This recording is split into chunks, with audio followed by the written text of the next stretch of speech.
This has been bothering me for a few days.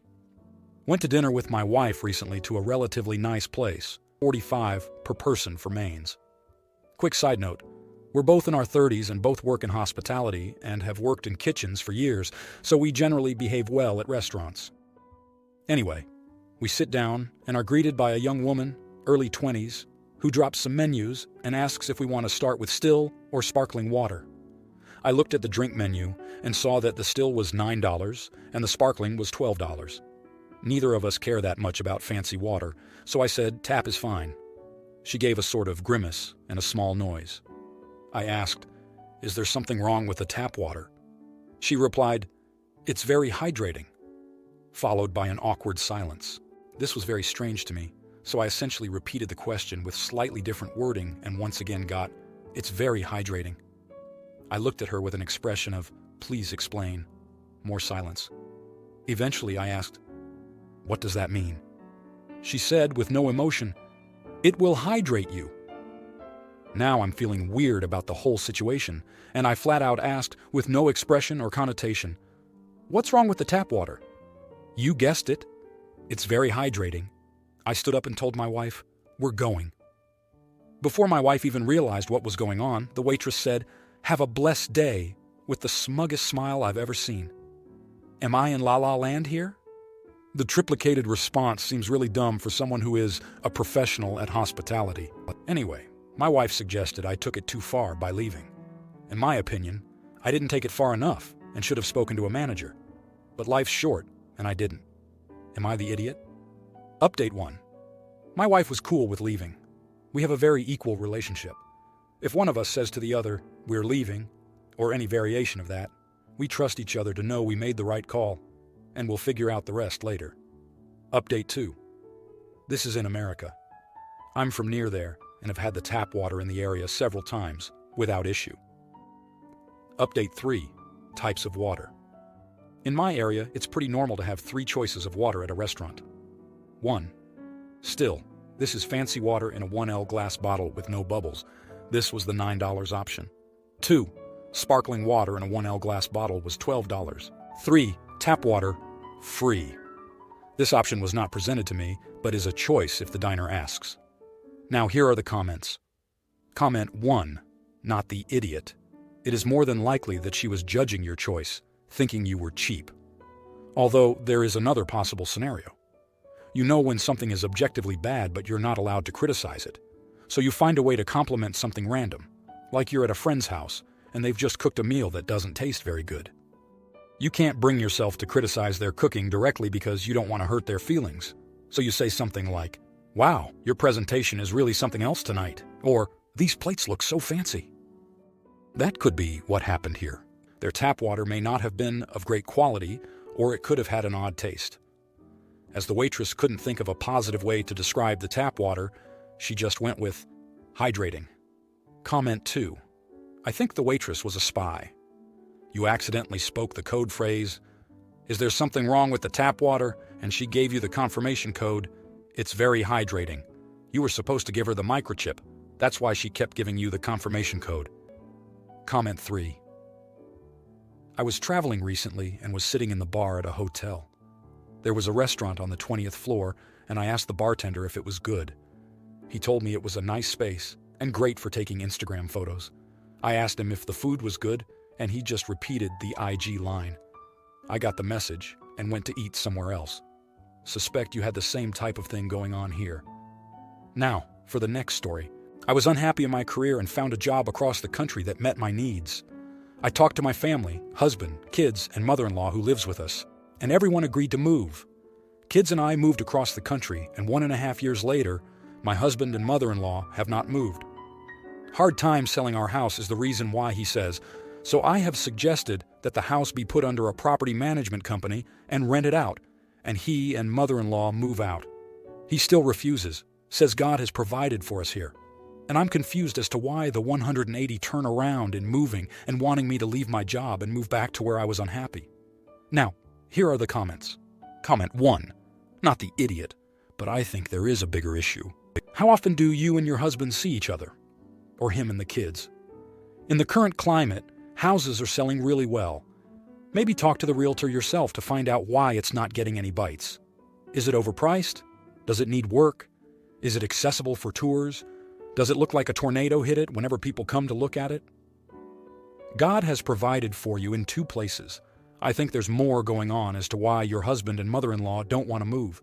It's been a year and a half. You've established a life for yourself and your kids. You need to have really open and honest conversations with your husband and think about what's best for you and the children. Comment 2. Not the idiot. Sadly, you now have a choice to make. It sounds like your husband didn't ever plan to move and expected you to get it out of your system then come home. But that is an assumption on my part. Because the house wasn't sold when you moved, there is little incentive for them to move now. At the same time, you have established a life for yourself in your new location. Make sure you are not sending any money back. Set up savings where you are and ensure your own financial freedom. Comment 3. Not the idiot. He agreed, but 18 months is a very long time for him not to follow. How is your marriage? I would reevaluate my relationship. You are happy away from him. Maybe it's time to move on.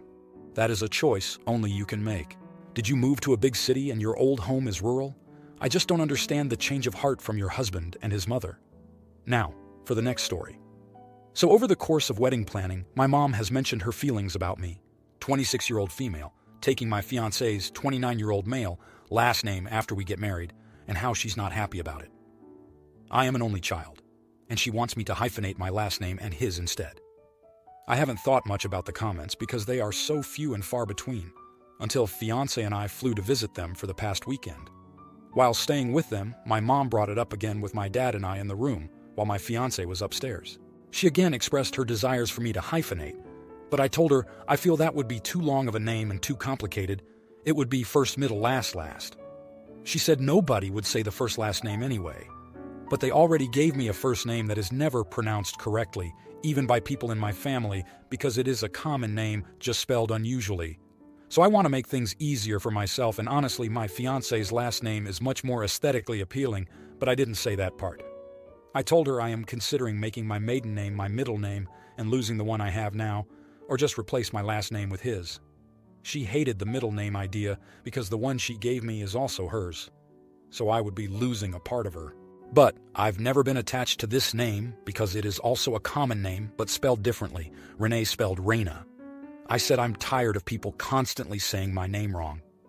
But she went on that losing either my middle or last name would break my father's heart, while my dad stood there silently, and guilt tripped me. I couldn't make the point that she took my dad's last name when they married, because her maiden name wasn't actually her biological father's, so she didn't feel attached to it. I eventually left the room when the discussion was clearly feeling my way or no way. After coming back downstairs later with my fiancé, Mom asked him if I told him about our discussion, and he replied, "About making her name long?" To which she said, "So you're going to take our name, right?" Which got her a quick, "Ha, no." And after a pause, he explained he likes his last name, and is the only son to carry it. After this, she let it go, and we all left to go shopping like planned, but my mother gave us the silent treatment the entire trip and car ride until the return home.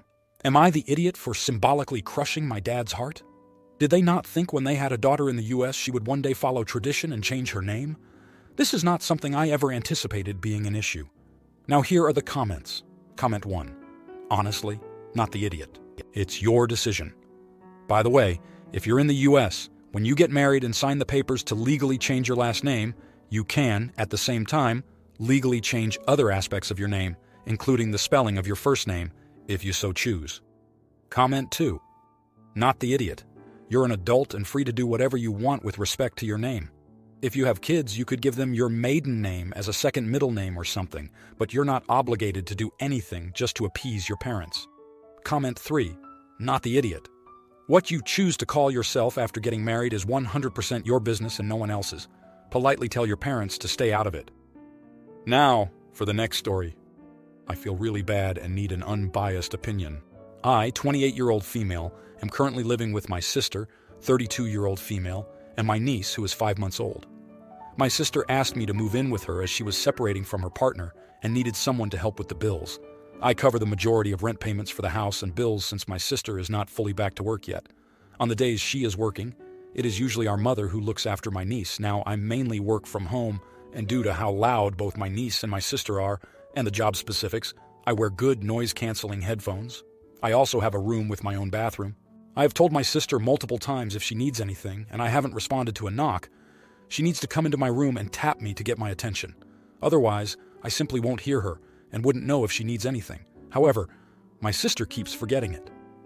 Last Friday was very hectic at my work, so I ended up working 12 hours and had some snacks to keep me going. I had no knowledge of my sister asking anything of me since I sit opposite the door. I also haven't seen her coming into my room since she didn't tap me on my shoulder as we agreed. Apparently, she had to run a few errands at work and had no one to leave my niece with, so she decided to leave her with me for a few hours. Because I had no idea of her plans and she hasn't followed what I have asked her to do, my niece was left unattended for over 3 hours and was crying her eyes out for God knows how long.